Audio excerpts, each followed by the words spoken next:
ആലപ്പുഴ മാവേലിക്കരയിൽ അമ്മയെ മകൻ മർദ്ദിച്ച് കൊലപ്പെടുത്തി.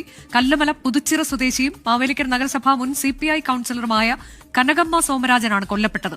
സംഭവത്തിൽ മകൻ കൃഷ്ണദാസ് പോലീസ് കസ്റ്റഡിയിലാണ്. സാമ്പത്തിക തർക്കത്തെ തുടർന്നാണ് ഈ കൊലപാതകം എന്നുള്ളതാണ് പ്രാഥമികമായി പോലീസിന് മനസ്സിലാകുന്നത്. അമ്മയുമായി ഈ മകൻ കൃഷ്ണദാസ് ഏറെ നാളുകളായി തർക്കമുണ്ടായിരുന്നു എന്ന് നാട്ടുകാരടക്കം പറയുന്നുണ്ട്. മുൻപ് പലതവണ ഇതുമായി ബന്ധപ്പെട്ട് പോലീസിന് പരാതി ലഭിച്ചതുമാണ്. ഇതിന്റെ അടിസ്ഥാനത്തിൽ കസ്റ്റഡി എടുക്കുകയും ചെയ്തിരുന്നു. പിന്നീട് അതൊരു ഒത്തുതീർപ്പിന്റെ പാതയിലേക്ക് ഇയാളെ കസ്റ്റഡിയിൽ നിന്ന് വിട്ടു നൽകും. എന്ത് നേടി?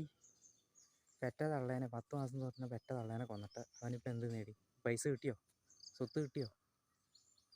ഈ മറ്റുള്ളവരെ കൊന്നും ചതിച്ചും കൂടപ്പുറകളൊക്കെ ചതിച്ചും ഇന്ന് കിട്ടുന്ന പണമൊന്നും അധികാലം ഉണ്ടാവില്ല. എന്നെങ്കിലും ഒന്നീ കണക്ക് പറയേണ്ടി വരും. ഇവന് 10 വയസ്സ് അന്നൊരു അബോർഷൻ അടിച്ചിരുന്നെങ്കിൽ ഇവന് ഈ ഗതി വരില്ല.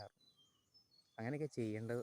അബോർഷനൊക്കെ കുഞ്ഞിനെ ഗർഭാശയത്തിൽ നശിപ്പിച്ച് എന്നൊക്കെ പറഞ്ഞ് പാവം തന്നെയാണ്. പക്ഷേ ഇതുപോലുള്ള വിഷവിത്തുകളൊക്കെ മുളയെന്നുള്ളൂ. അങ്ങനെ തന്നെയാണ് വേണ്ടതായിരുന്നു. സ്വത്തിന് വേണ്ടി സത്യം പറഞ്ഞു കഴിഞ്ഞാണ്ടല്ലോ, ഞാൻ ഈ പറയുന്നുണ്ടല്ലോ, ഈ അച്ഛൻ്റെ കുടുംബപാരമ്പര്യത്തിൻ്റെ സ്വത്ത് വെച്ച് സ്വന്തം അധ്വാനിച്ച് കാശ് കൊണ്ടൊക്കെ അന്തസ്സായിട്ട് ജീവിക്കാൻ നോക്കും. അല്ലാതെ ഈ അച്ഛൻ്റെ അമ്മയുടെ സ്വത്തിന് വേണ്ടി തന്നെ ഇങ്ങനെ ആക്രാന്തം പിടിച്ചിരിക്കണം അത്ര നല്ലതല്ല. നമ്മൾ പണം ഉണ്ടാക്കി നമുക്ക് എന്നായാലും അവകാശം കിട്ടും, എന്തെങ്കിലും കിട്ടും. അത് ഓർത്തുകൊണ്ട് ജീവിക്കാമെന്ന് വെച്ചാൽ വെറുതെ. അത് ജീവിതം വെറുതെയാണ്.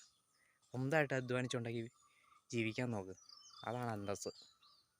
അതുകൊണ്ട് ഈ സാമ്പത്തിക തർക്കം എന്നും എത്ര കാലം ഇവനൊക്കെ ഇത്ര ആക്കിയതല്ലേ? ഒന്നുമില്ല അതേ പൈസ കൊണ്ടല്ലേ ഇത്രയും കാലം ആക്കിയത്. അവൻ ഇത്രയ്ക്ക് കൊല്ലാൻ പറ്റുന്ന രീതിയിലുള്ള തീറ്റി പോറ്റി വളർത്തിയില്ലേ? അങ്ങനെ ആക്കിയില്ലേ? എന്നിട്ടിപ്പോൾ എന്താ നേടിയാൻ? അവൻ കൊന്നു സ്വത്ത് കിട്ടാൻ വേണ്ടി. ഇപ്പം കിട്ടിക്കാണും ഇപ്പോൾ സ്വത്ത്. ജീവിതകാലം മുഴുവൻ അത് അവൻ അനുഭവിക്കുകയും ചെയ്യും.